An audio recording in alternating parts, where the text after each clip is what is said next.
তো সম্মানিত উপস্থিতি, এই কোরআন এমন একটা গাইডলাইন, এমন একটা কনস্টিটিউশন। আরে আমরা মুসলমানরা কোরআন চিনলাম না, অথচ বিধর্মীরা কোরআন চেন। আমরা মুসলমানরা কোরআন চিনতে পারতেছি না, অথচ কাফেররা চিনত। ঐতিহাসিক ভিত্তি আমরা ইসলামের ইতিহাসে পড়েছি। ঐতিহাসিক ভিত্তি এ আমাদের কোরআন এবং আমাদের নবীকে নিয়ে। এরকম করতেছি কেন না? আমার দিকে দেখেন।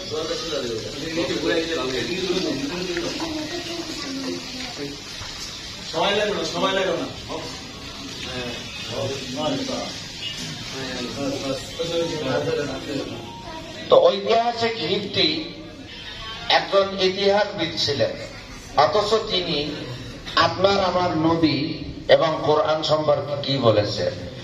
The Prophet sallallahu alayhi wasallam, the Prophet sallallahu alayhi wasallam is the most successfully personality of the world. Subhanallah. একজন খ্রিস্টান মানুষ হইয়া সে বলে মুহাম্মদ সাল্লাল্লাহু আলাইহি ওয়াসাল্লাম কোরআন নামক এক গাইডলাইন এনে গোটা পৃথিবীতে যে শান্তির বাতাস বইয়ে দিয়েছিলেন, আজ পর্যন্ত কারো পক্ষে তা আর সম্ভব হয় নাই, কিয়ামত পর্যন্ত সম্ভব হবে না। বলেন ঠিক কিনা? কোনদিন সম্ভব হবে না, কারণ কোরআন হচ্ছে আল্লাহর কালাম। মানবতার চলার এবং মানবতার মুক্তির একমাত্র সনদ হচ্ছে আল্লাহর কালাম। অথচ এই কোরআনের কথা শুনলে কিছু মানুষের সমস্যা হয় না। সাউন্ড সিস্টেম আস্তে আস্তে খারাপ হয়ে যাচ্ছে, গলায় প্রেশার দিলে আমার সমস্যা। আমি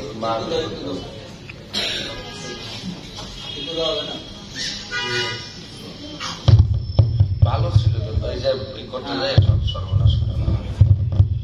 তো ভাইয়ের আমার, আল্লাহর কোরআন এটাকে যারা মেনেছে এবং কোরআন দিয়ে যারা জীবন চালিয়েছে চলেছে, এই দুনিয়ায় তারা দামি ব্যক্তিত্বে পরিণত হয়েছে। বলেন আলহামদুলিল্লাহ।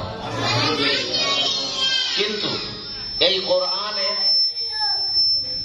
কোরআনের কথা, কোরআনের বাণী অনেকের কানে মধুর লাগে, আবার কারো কারো কাছে এই কোরআনের বাণী তার কাছে তার অন্তর জ্বালার কারণ হয়ে যায়। আছে না? আর এই যাদের অন্তর জ্বালার কারণ হয়, এরাই বাংলাদেশের মাহফিল গুলো বন্ধ করে দেয়। আজকে আমার মাহফিল ছিল হেমায়েতপুরে, একদম বাস স্ট্যান্ড সংলগ্ন, ক্যান্সেল হয়ে গেছে। কারা ক্যান্সেল করছে তাও জানি, কেন ক্যান্সেল করছে তাও জানি। কিন্তু কোরআন তার নিজস্ব গতিতে কিয়ামত পর্যন্ত চলতেই থাকবে। দেখেন, একটা সময় বিশেষ এক অজুহাত দিয়ে বাংলাদেশের কিছু কওমি মাদ্রাসা বন্ধ করে দেওয়া হয়েছিল, কিন্তু রেজাল্ট কি দাঁড়ালো? প্রত্যেকটা গলিতে গলিতে আল্লাহর কোরআনের চর্চা শুরু হয়ে গেল। সুবহানাল্লাহ। এর আগে এত প্রাইভেট মাদ্রাসা, কওমি মাদ্রাসা, হেফজ মাদ্রাসা ছিল না। যখন কোরআনের উপরে আঘাত আসলো, তখন কোরআনের আলো, কোরআনের নূর আরো দাউ দাউ করে জ্বলা শুরু হয়ে গেল। ঠিক কিনা? আমার ভাইরা শোনেন, খুশির খবরটা কি জানেন আপনারা?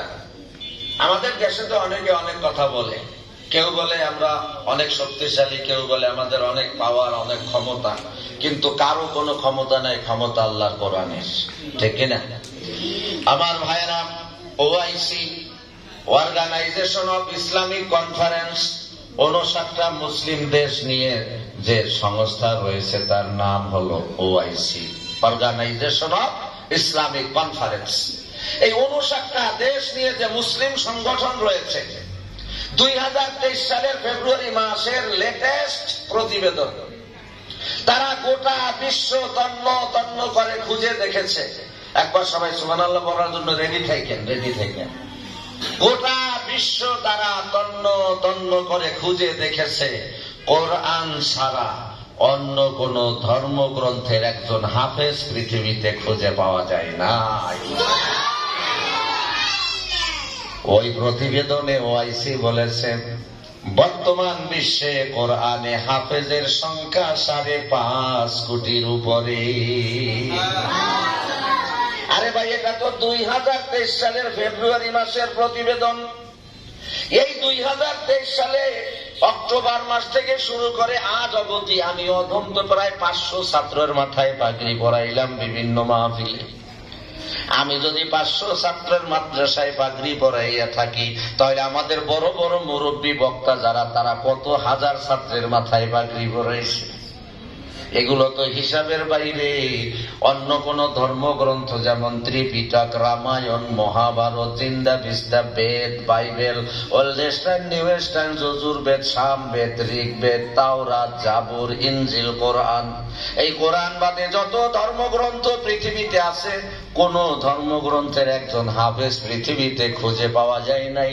এমনকি হিন্দুরা যারা, হিন্দু ভাইয়েরা যারা রামায়ণের অনুসরণ করে, ত্রিপিটকের অনুসরণ করে, মহাভারতের অনুসরণ করে, বেদের অনুসরণ করে, এদের খুঁজে দেখবেন, এদের ধর্মগুরু যারা, তাদের কাছে যদি জিজ্ঞাসা করেন, একটা লাইনও এরা মুখস্থ কইতে পারে না। আমি তাদের এক ধর্মগুরুকে আমাদের এলাকায় অনেক, আমাদের সাথে চলাফেরা তার বেশি, তা আমি বললাম যে দাদা আপনারা কোন কিতাবের অনুসরণ করেন? উনি কয় কি জানেন, আমি কোন কিতাবের অনুসরণ করবো? আবার আমি কি না, আপনাদের ধর্ম একটা কিতাব আছে, আমাদের মুসলমান ধর্মের যেমন কোরআন, আপনাদের ধর্মের এরকম একটা কিতাব আছে না? পরে আমি বললাম ত্রিপিটক, রামায়ণ, মহাভারত, জিন্দা বিস্তা, বেদ, মনে করছে আমরা বেদের অনুসরণ করি। আমি বললাম বেদ তো 3 খণ্ড, যজুর্বেদ, সামবেদ, ঋগ্বেদ, আপনি কোন খণ্ডের অনুসরণ করেন? হুজুর আপনার কাছে জীবনে প্রথম শুনলাম। তিনি ধর্মগুরু। আমি বললাম ও দাদা, আপনাদের ধর্ম আর আমাদের মুসলমান ধর্মের মধ্যে এ জায়গায় ব্যবধান। এই যে ছোট্ট একটা বাচ্চা এখানে রয়েছে, মেয়ে বাচ্চা, এই যে একটা ছোট্ট বাচ্চা রয়েছে, হয়তো নুরানি শাখায় পড়েন, ওর কাছে যদি আপনি জিজ্ঞাসা করেন তোমার কিতাব, আল্লাহ আসমানি কিতাবের নাম কি, ও বলে দেবে আল কোরআন। ওকে জিজ্ঞাসা করবেন তোমার রবকে, সে বলবে আল্লাহ। ওকে জিজ্ঞাসা করবেন তোমার নবীকে, সে বলবে মুহাম্মাদুর রাসূলুল্লাহ। ওকে যদি বলেন বাবা তুমি কোরআনের 2টা আয়াত পড়ো, ও 2টা কেন, আল-হামদু সূরা সহ আরো প্রায় 10টা সূরা বলে দিতে পারবে। ওরা যদি নুরানি শাখায় হয়, দেখবেন 5টা 7টা 10টা হাদিস, 40 হাদিসে 10টা হাদিস ওরা মুখস্থ বলে দিতে পারবে। কথা কয় না, ঠিক না? আমাদের মুসলমান ধর্ম সত্য ধর্ম, একমাত্র সত্য ধর্ম, কারণ আল্লাহ তাআলা নিজেই বলেছেন ইন্নাদ দীনা ইনদাল্লাহিল ইসলাম। ও আমার বান্দারা, তোমাদের জন্য আমি যে ধর্ম মনোনীত করেছি তার নাম হলো ইসলাম। আর ইসলাম যারা মানে তারা হলো মুসলিম। কথা বলেন ঠিক কিনা? আপনারা আমার কথা কি বুঝতেছেন? তো আমার ভাইরা, এখন এই যেহেতু মাদ্রাসার অনুষ্ঠান, এই জন্য কোরআন সম্পর্কে কয়েকটা কথা বলতেছি। এই কোরআন, এটা এই যে একজন কোরআন শরীফ আছে, এই কোরআন একই কথা বলে, কথা বলে না, কথা বলে, কথা বলে, কিন্তু একদিন কথা বলবে। এই কোরআনকে একদিন আল্লাহ কথা বলার ক্ষমতা দিবে।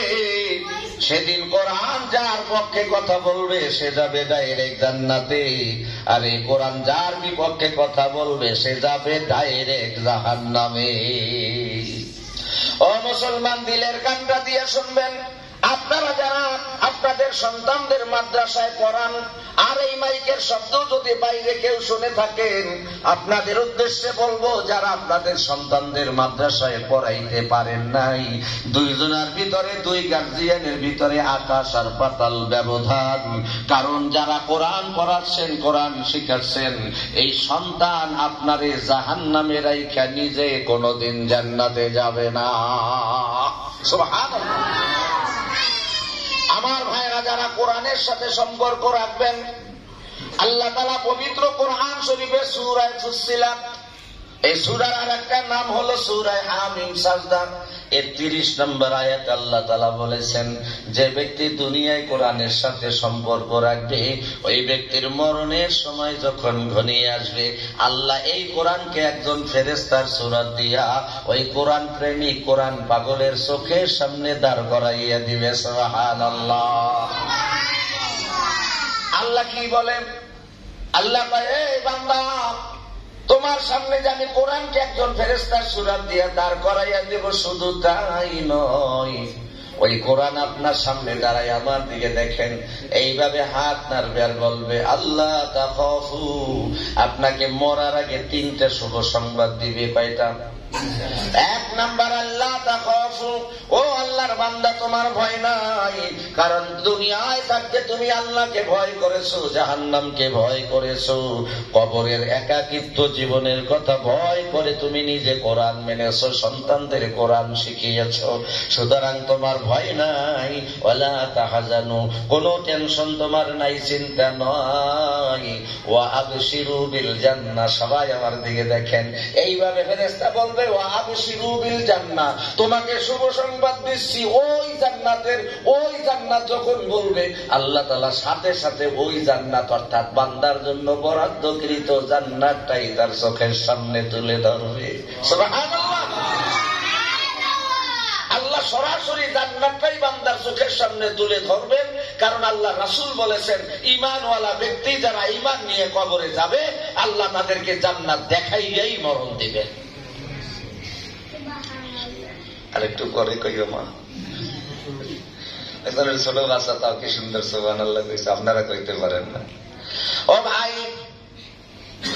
কোরআন শুধু আপনাকে 3টা শুভ সংবাদ দিয়ে চলে যাবে তা নয়। ফকি আবুল আইস সমরকন্দি রাহমাতুল্লাহ আলাইহি তামবিহুল গাফিলিন নামক কিতাবের মধ্যে, মাওলানা আবুল হাসান রওজাতুস সালেহিন নামক কিতাবের মধ্যে, মাওলানা শামসুল হক আফগানি রহমাতুল্লাহ আলাইহি, ওনার বাড়ি হলো আফগানিস্তানে, কিতাবের নাম হলো উলুমুল কোরআন।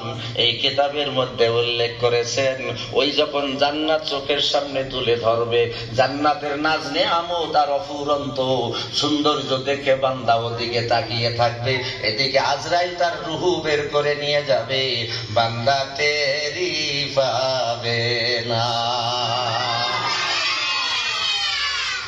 কোরআন রূপী ফেরেশতা চলে যাবে না, ওই মৃত্যু ব্যক্তির চোখের সীমানার মধ্যে থাকবে, দুনিয়ার কেউ তাকে দেখবে না, কিন্তু কোরআন প্রেমী কোরআন পাগল তাকে দেখতেই থাকবে। এক পর্যায়ে তার জানাজা হবে, কাফনের এক পর্যায়ে তার গোসল হবে, কাফনের কাপড় পরানো হবে, জানাজা হবে, এরপরে তার কবরে দাফন করা হবে। পয়গম্বর বলে এই কোরআন প্রেমিককে যখন কবরে রাখা হবে, ইজা উদিআল মাইয়িতু ফি কবরিহি জাআল কুরআনু ইনদা রাসিহি। সুবহানাল্লাহ। ওই ব্যক্তিকে যখন কবরে রাখা হবে, মুনকার নকির কবরে আসার আগেই এই কোরআন এসে আপনার মাথার কাছে দাঁড়িয়ে যাবে। এটা আমার বানানো কথা, রাসূল নিজে বলতেছে ইজা উদিআল মাইয়িতু ফি কবরিহি।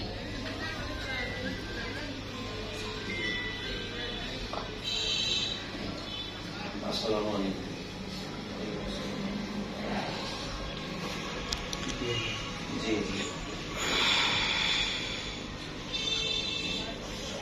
আমি এক জায়গায় আলোচনায় আছে, আপনার দরকার থাকলে আপনি 10টার পরে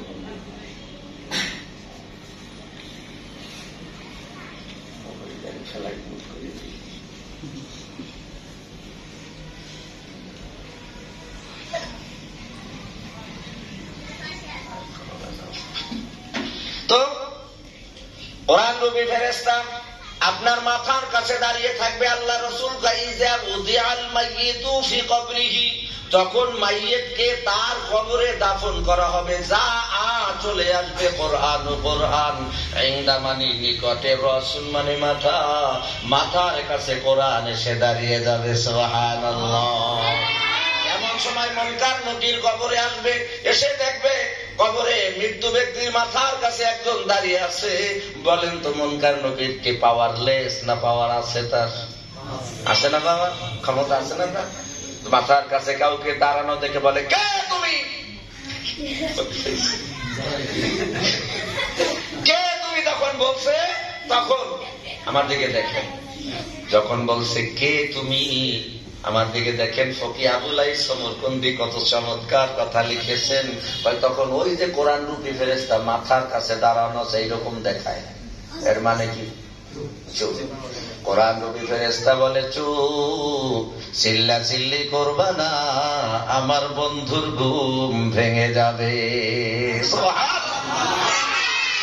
চিল্লা চিল্লি করবা না, আমার বন্ধুর ঘুম ভেঙে যাবে।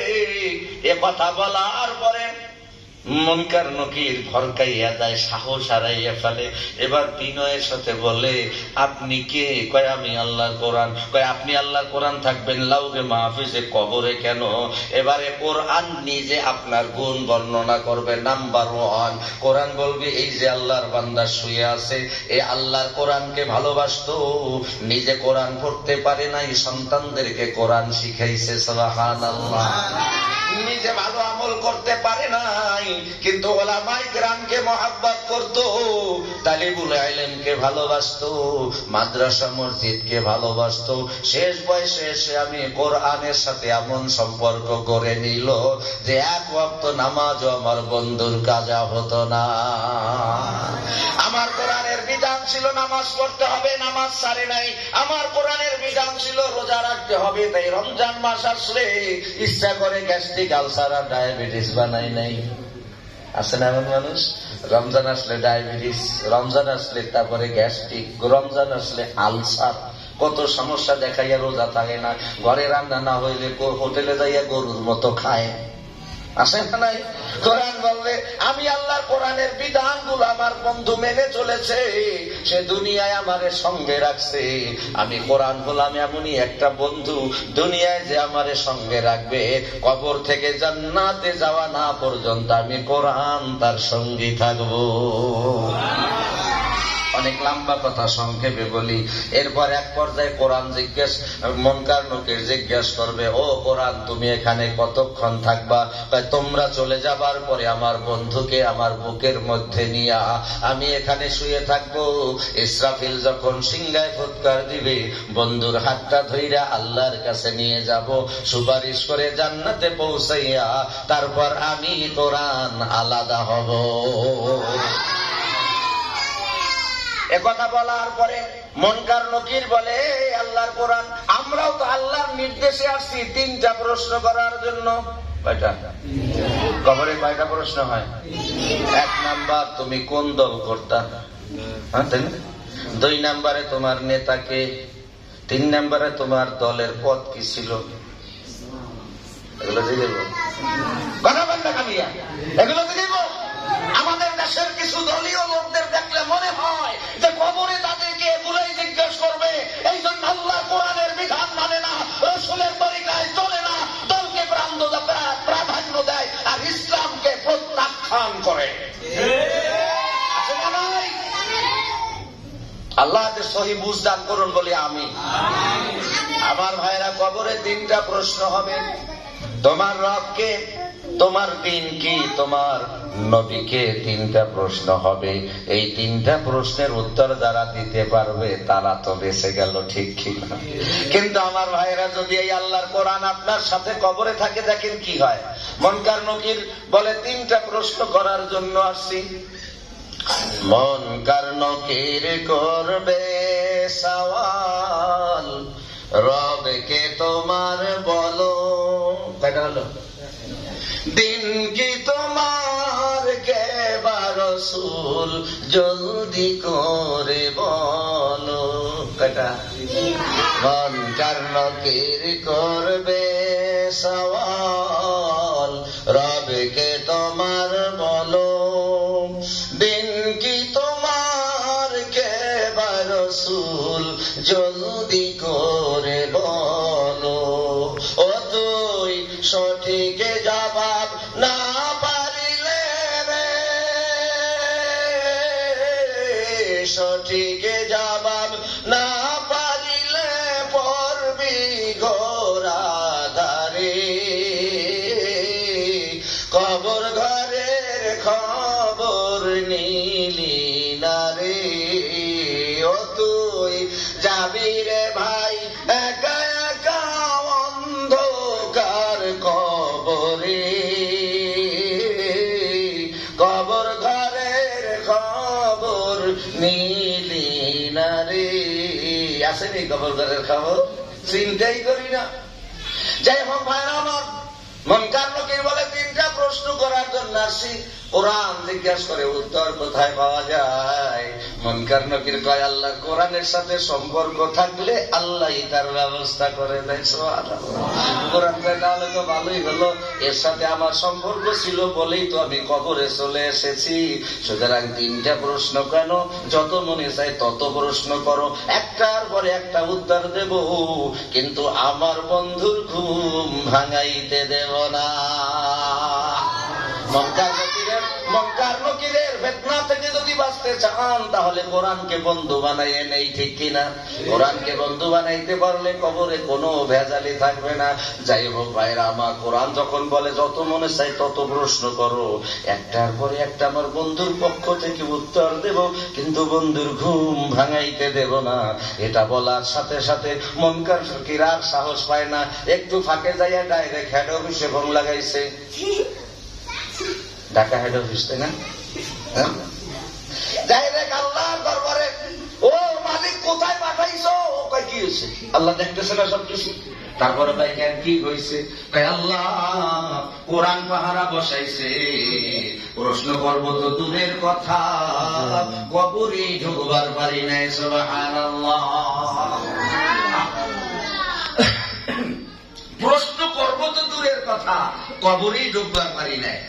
আল্লাহ রাব্বুল আলামিনকে ফেরেশতারা বলবে আল্লাহ কোরআন পাহারা বসাইছে। এই জায়গায় অনেক লম্বা ঘটনা আছে, ওয়াক স্টেজ মাহফিল হইলে সময় কাটানোর জন্য বলতাম, এখন তাহলে সময় নেই, বুঝলেন না? যাই হোক ভাইরা আমার, এখানে অনেক লম্বা কথা আছে। শেষ পর্যন্ত আল্লাহ বলবেন, এই মুনকার নকির, জি আল্লাহ, কবরে কে পাহারা বসাইছে? কয় কোরআন। কয় যেই কবরে আমার বান্দারে কোরআন পাহারা দেয় তার কাছে তোমার এত প্রশ্ন করার শখ, চলে যাও।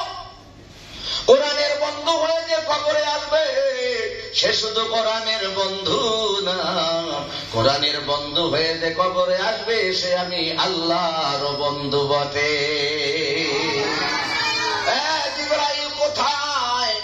যাও, তাড়াতাড়ি যাও, আমার কোরআন প্রেমিককে দেখো, সেলাই ছাড়া কাপড় পরাইয়া দিছে, মাটির উপরে শোয়াইয়া দিছে, তাড়াতাড়ি যাও, আমার বন্ধুর জন্য জান্নাতি পোশাক আর জান্নাতি বিছানা নিয়ে যাও, আমার বন্ধুরে জান্নাতি পোশাক পরাইয়া জান্নাতি বিছানায় শোয়াইয়া দাও, একটু আরামের ঘুম আমার বন্ধু ঘুমাক।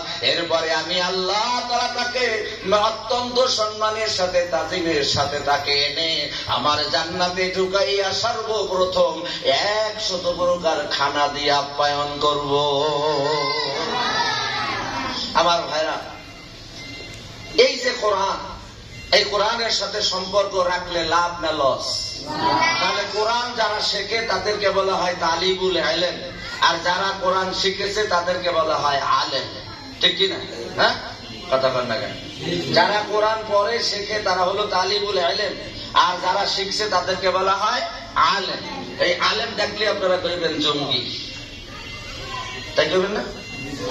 আলেম দেখলেই করবেন রাজাকার।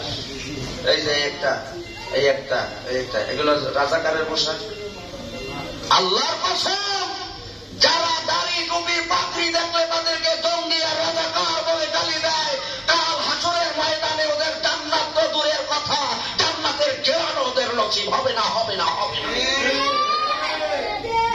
কারণ আল্লাহ কোরআনের আমরা ধারক আর বাহক। এই কোরআন আমরা শিখেছি, আল্লাহ রাসূল বলেছেন খায়রুকুম মান তাআল্লামাল কুরআনা ওয়া আল্লামা, তোমাদের মধ্যে সর্বোত্তম ওই ব্যক্তি যে কোরআন শিখেছে এবং কোরআন শেখায়, সে হলো তোমাদের মধ্যে সবচাইতে দামি ব্যক্তি। ভাই, অনেক লম্বা কথা বলার সুযোগ নেই, সর্বশেষ একটা কথা শোনেন। এই যে তালিবুল ইলম আছে না, যারা তালিবুল ইলম বলতে শুধু ছেলেদের বুঝায় না, মেয়েদেরকেও বুঝায়। আল্লাহ রাসূল কি বলছেন? তালাবুল ইলমি ফারিদাতুন আলা কুল্লি মুসলিম। এখানে তো আল্লাহ তাআলা বালকের কথা বলে নাই, স্পেশাল বলছে, বলে নাই, বলছে প্রত্যেক নর নারীর উপরে ইলম শিক্ষা করা ফরজ। এখন আমি আপনাদেরকে শুধু একটা হাদিসের অনুবাদ শুনিয়ে আলোচনা শেষ করে দেব। হাদিসে কুদসি আল্লাহ রাসূল বলেন, ইয়াকুলুল্লাহু আযজা ওয়া জাল্লা লিল উলামা ইলা ইয়াউমিল কিয়ামাতি ইযা ক্বাআদা আলা কুরসি। আহা, এই যে এই মাদ্রাসার যে মুতাবিন, এই মাদ্রাসা মসজিদের খতিব সাহেব, আচ্ছা, একজন আলেমের শান আর মান কত? একজন আলেমের শান আর মান কত? আল্লাহ রাসূল বলেন, ইযা মাতা হামিলুল কোরআন, ইযা মাতা হামিলুল কোরআন আওহাল্লাহু ইলাল আরদ আল্লা তাআকুলা লাহমাহু ফায়াকুলুল আরদু কাইফা আকুলু লাহমাহু ওয়া কালামুকা ফি যাওফিহি সুবহানাল্লাহ। আল্লাহ রাসূল বলেন একজন হাফেজে কোরআন আলেমে দ্বীন যখন মারা যায়, এই কথাটা যখন বলি তখন শ্রদ্ধায় শুকরিয়ায় মাথাটা নত হয়ে যায় আল্লাহর দরবারে, যে আল্লাহ কত বড় সুনসিব আমাদের ওলামায়ে কেরামকে দান করেছে। ইজা মাতা হামিলুল কোরআন, একজন হামিলে কোরআন, একজন হাফেজে কোরআন, একজন আলেমে দ্বীন যখন মারা যায়, আল্লাহ মাটিকে ডাক দিয়ে বলে, হে মাটি, আল্লাহ তাআকুলা লাহমাহু, খবরদার আমার হাফেজে কোরআন আলেমের দেহ ও মাটি তুই খাইস না। তখন মাটি জবাব দেয়, কাইফা আকুলু লাহমাহু, কেমন করে খাবো তোমার হাফেজে কোরআন আলেমের দেহ, ওয়া কালামুকা ফি যাওফিহি, আমি দেখতেছি তার সিনার ভিতরে তোমার কোরআন। আল্লাহু আকবার। এই জন্য ভাইরা আমার, হাসরের ময়দানে আল্লাহ যখন বিচারালয়ে বসে যাবে, আল্লাহ কোন নবী রাসূলকে ডাক দিবে না, কোন নেতা খেতার আল্লাহ ধার ধারবে না। আল্লাহ তাআলা সর্বপ্রথম ডাক দিবে, ইয়া মা'শারাল উলামা, ও আলেমের দলেরা, সুবহানাল্লাহ। ও আলেমের দলের, আমার দিকে খেয়াল করবে, ইন্নী, নিশ্চয়ই আমি, লাম আদা, দেই নাই, রাখি নাই, ফিকুম, তোমার ভিতরে, নিশ্চয়ই আমি কোরআনের ইলম তোমার ভিতরে এজন্য দেই নাই যে লিউআযিবাকুম, তোমাকে জাহান্নামের আযাব দেব। কোরআন কদ গফারতু লাকুম ওয়া লা উবালি, আমি তোমাকে মাফ করে দিলাম, তুমি সরাসরি জান্নাতে চলে যাও। সুবহানাল্লাহ। এখন প্রশ্ন হতে পারে যে হুজুর বা আমার নামায় কি পাপ নাই, আমাদের কি শয়তান ধোঁকা দেয় না, আমরা কি গুনাহে জড়াই না? হ্যাঁ, এই জন্য আল্লাহ তাআলা হাসরের ময়দানে ওলামায়ে কেরামের বিচার করবে আলাদা গোপনে, বলবে তোমার সিনার মধ্যে কোরআন থাকবে, তুমি জাহান্নামে জ্বলবে, এটা হতে পারে না। আল্লাহ বলবে, এই গুনাহটা কি তুমি করো নাই? হ করছি। এটা কি তুমি করো নাই? হ করছি। এটা কি তুমি না কইরা পারতো না? আল্লাহ পারতাম। এভাবে আল্লাহ তাআলা সব আল্লাহর কাছে ওলামায়ে কেরাম সব স্বীকার করবে। এরপরে আল্লাহ বলবেন, ও আলেম, কদ গফারতু লাকুম ওয়া লা উবালি। এই আমার দিকে দেখেন, এখানে জেনারেল শিক্ষিত যারা আছেন, কদ শব্দটা আল্লাহ তাআলা ব্যবহার করছেন, তার মানে হইল ওই সময় আল্লাহ মাফ করবেন।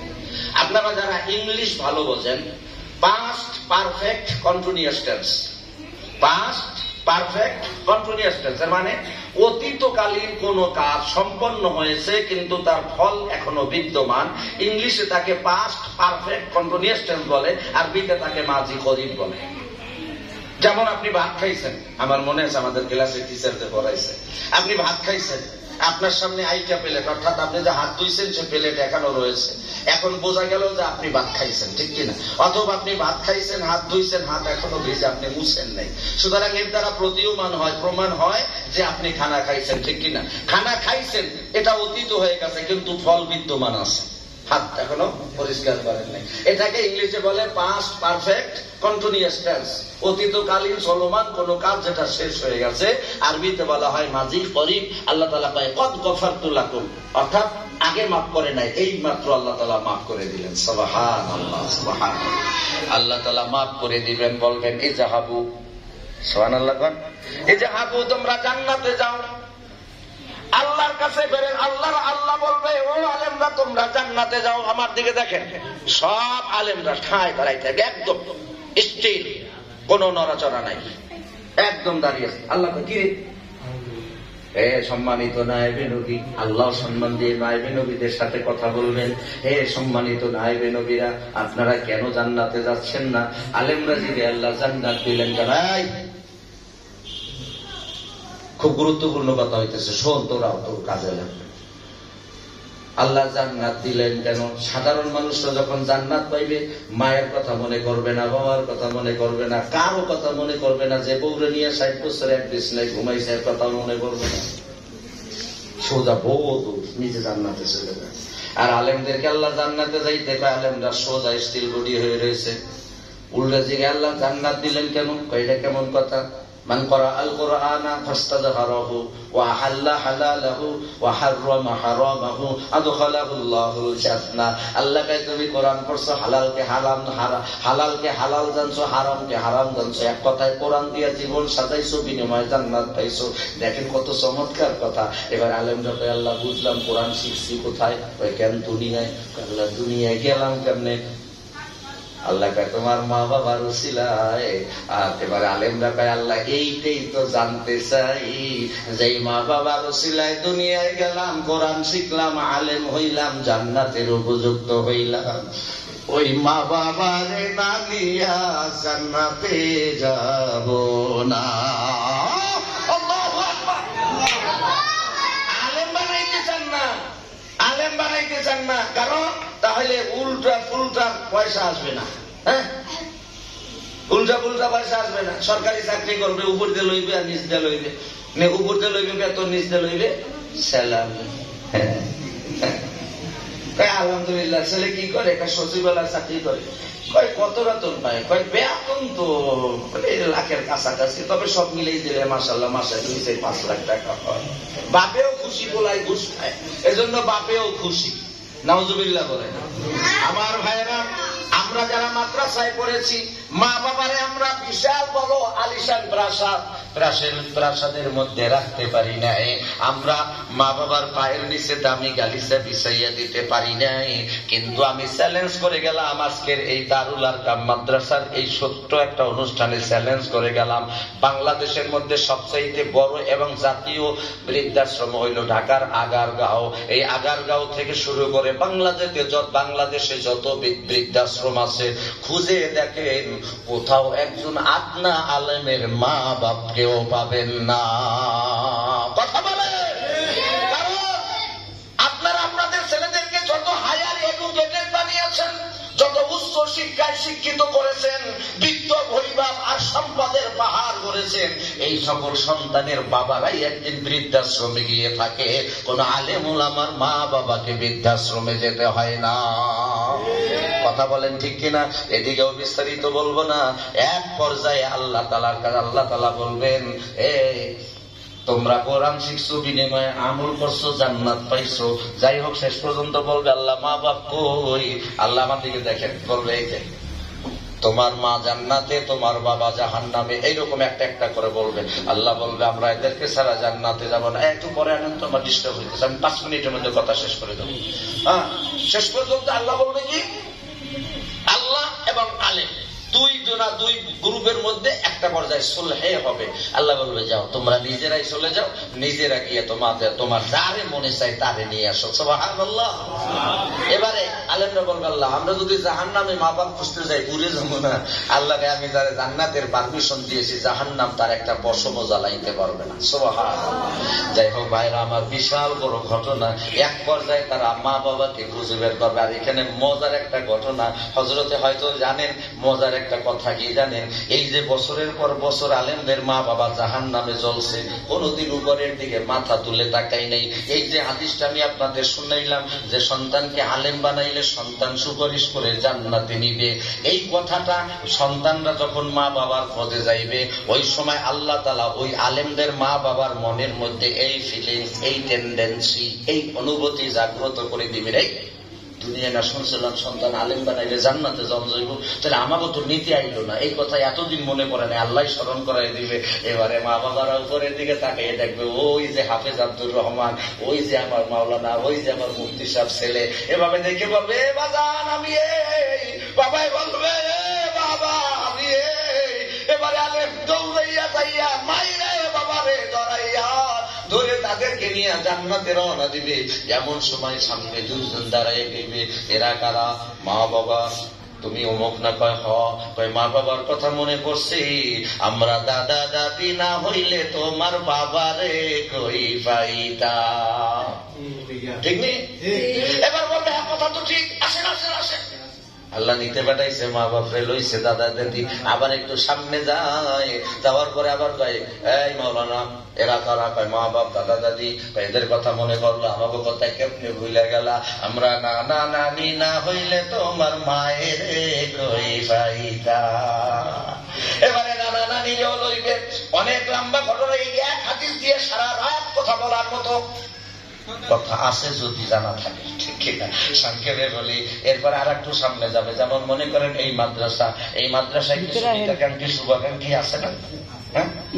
হয়তো বা দেখা যাবে মাদ্রাসার ছাত্রদের যখন কোনো অনুষ্ঠান হয়, কমিটির কেউ না কেউ একজন সেখানে কিছু ডোনেট করে, আসলে কেউ কিছু সাহায্য দান করে। একটা গরিব ছাত্র হলে বলে তারে কিছু টাকা দেয়, পয়সা দেয়, বছরে একবার জামা বানাইয়া দেয়। এরকম নানান ধরনের সহযোগিতা যারা করে, এরা যদি কোনো কারণে জাহান্নামে চলে যায়, আর যদি দেখে তাদের তার সেই মাদ্রাসার ছাত্র যদি দেখে জান্নাতে যায়, ওই আলেমকে দেখে চিহ্নে ফেলাইবে, বলবে ও হুজুর, আমি ওই ব্যক্তি যে আপনার মাদ্রাসার কমিটির লোক ছিলাম, আপনাকে আমি ডোনেট করেছিলাম, আপনার মাথার পাগড়িটা আমি দিয়েছিলাম, শীতে ঠক ঠক করে শীতের কাপড়টা আমি কিনে দিয়েছিলাম। তাই ওকে ভাবে বলবে, হারে আপনি তো আমার অনেক উপকার করেছেন, আসেন আসেন আসেন। এইভাবে ফকি আবুল্লাহ সমরকন্দি রহমাতুল্লাহ আলাইহি বলেন, আমার দিকে দেখেন, হযরত মাইন্ড করেন না, আপনার মাথায় একটু আসবে। এই যে ছোট ছোট বাচ্চা আছে না, অনেক আছে কি জানেন, এই যে যেগুলার জন্মের ভিতরে ভেজাল আছে, এই মাদ্রাসার পোলাপান গুলো দেখলে জাউজুর করে যাবে, দেখো কি দুষ্টমিটা করতেছে। আর হ্যাঁ পোলাপান যে উত্তর মুখে ঠুই দেয়, এতে দোষ হয় না। আর এই পোলাপান মাদ্রাসার পোলাপান বিকেলবেলা মাঠের মধ্যে একটু দুষ্টমি করলে সোহের মধ্যে ঠাডা পড়ে, আসলে এরকম। অথচ আপনি যদি মহব্বত করে, এই যে ছোট্ট একটা মাদ্রাসার ছাত্র আছে, একে যদি মহব্বত করে এভাবে মাথায় হাত দিয়া তারপর জিজ্ঞেস করেন, বাবা তোমার বাড়ি কোথায়, তোমার নাম কি? এরপরে যদি অতিরিক্ত ভালোবাসেন, পকেট থেকে 10টা টাকা বের করে দিলেন, কিংবা 2টা চকলেট কিনে দিলেন। আল্লাহ রাসূল বলেন, ফকি আবুল্লাহ সমরকন্দি তার কিতাবের মধ্যে লেখেন, এই যে মাদ্রাসার ছাত্রের মাথায় আপনি হাত বুলাইছেন, এটা মাদ্রাসার ছাত্রের মাথায় নয়, বরং আপনি আল্লাহর কোরআনের উপরে হাত বুলাইছেন। আল্লাহ তাআলা নগদ আপনাকে ওই জিনিস দিবে। এই ছেলেটার মাথায় যত পরিমাণ চুল আছে, আপনার আমল নামায় ততগুলো নেকি আল্লাহ সাথে সাথে দিয়ে দিবেন। এরপরে আল্লাহ রাব্বুল আলামিন কি বলে দেখেন, এই আলেম, একজন আলেম ফকি আবুল্লাহ সমরকন্দি তার কিতাবের মধ্যে লেখেন, একজন হাফেজ নিতে পারবে 10 জন। আর একজন আলেম যারা আমরা কোরআনের হাফেজ হই নাই, কিন্তু কোরআনের ব্যাখ্যা জানি, কোরআন বুঝি, এক কথায় আলেম যারা, এরা কম পক্ষে 2.5 লক্ষ জাহান্নামীকে দলে নিয়ে দৌড়াইবে জান্নাতে। ওই যে জাহান্নাম থেকে উঠতে যাবে, এমন সময় হঠাৎ করে আল্লাহ রাব্বুল আলামিন ওই আলেমের মগজের মধ্যে ঢেলে দিবে, একটু ডান দিকে তাকা। ডান দিকে তাকাইবে, তাকানোর পরে ওই লোকটারে দেখবে, যে এই লোকটা ছোটকালে মাথায় হাত বুলাইয়া দিছিল। আল্লাহ তাআলা ওই সময়ের কথাটা তার মেমোরির মধ্যে জাগ্রত করে দিবেন। আর এতে ওই লোকটাই সেই যে আমার মাথায় হাত বুলাই আমার চকলেট কিনা দিছিল, 10টা টাকা দিছিল। আর এই বেচারা কেন জাহান্নামে? আসেন চাচা আসেন। এভাবে বিরাট বড় একটা কাফেলা নিয়ে ওই একজন আলেম জান্নাতের গেটে দাঁড়াইবে। আল্লাহ বলবেন, এই আলেম পাঠাইলাম মা বাবাতে, তুমি তো প্রায় জাহান্নাম ধইরা নিয়ে আসছো। আলেম ভাই, আল্লাহ আমি আলেম হওয়ার পিছনে প্রত্যক্ষ পরোক্ষ ভাবে যাদের সহযোগিতা সাহায্য ছিল, কাউকে ভুলে যাই নাই, আমি সবাইকে নিয়ে আসছি। আল্লাহ রাসূল বলেন, তখন আল্লাহ তার কুদরতি জবানে হাসবে আর বলবে, ওরে আলেম, তোমার কারো কথা মনে ছিল না, আমি আল্লাহ সকলের কথা স্মরণ করিয়ে দিয়েছি, কারণ তারা তোমাকে ভালোবাসে নাই, আমার কোরআনকেই ভালোবেসেছিল। এবার আলেমরা বলবে, আল্লাহ প্রত্যক্ষ পরোক্ষ ভাবে যারা আমার উপকার করেছে কাউকে ভুলে যাই নাই, আল্লাহ এদেরকে আমার সাথে জান্নাতে দেন, নইলে এগোর সাথে আমার জাহান্নামে দিয়ে দেন। আল্লাহ বলবে, ও আলেম, তুই তো সাহস কইরা যদি গোটা জাহান্নামের সবাইকে ধরে নিয়ে আসতি, আমি আল্লাহর কোরআনের ইজ্জতের কসম করে বলি, তোর সিনার মধ্যে আমার যে কোরআন, ওই কোরআনের কসম, আমি ওই কোরআনের ওসিলায় সবাইরে মাফ করে জান্নাত দিয়ে দিতাম। সুবহানাল্লাহ, সুবহানাল্লাহ। অতএব সম্মানিত উপস্থিতি, আল্লাহ রাব্বুল আলামিনের কাছে তৌফিক কামনা করি, আল্লাহ যেন আমাদেরকে কোরআনের সাথে সম্পর্ক রেখে, ওলামায়ে কেরামের সাথে সম্পর্ক রেখে, তালিবুল ইলমকে মহব্বত করে, আদর স্নেহ ভালোবাসা দিয়ে তাদের সাথে একান্তভাবে মিলেমিশে চলার তৌফিক আল্লাহ দান করুন। মৃত্যুর পূর্বে আল্লাহ তাআলা কোরআনকে বন্ধু হিসেবে আমাদের সাথে আল্লাহ তাআলা যোগ করে দিন। সকলে বলে আমিন। হাজা মা ইলমি ওয়াল ইলমু ইনদাল্লাহ, আলাইহি তাওয়াক্কালতু ওয়া ইলাইহি উনীব। ওয়াসসালামু আলাইকুম ওয়া রাহমাতুল্লাহি ওয়া বারাকাতুহু।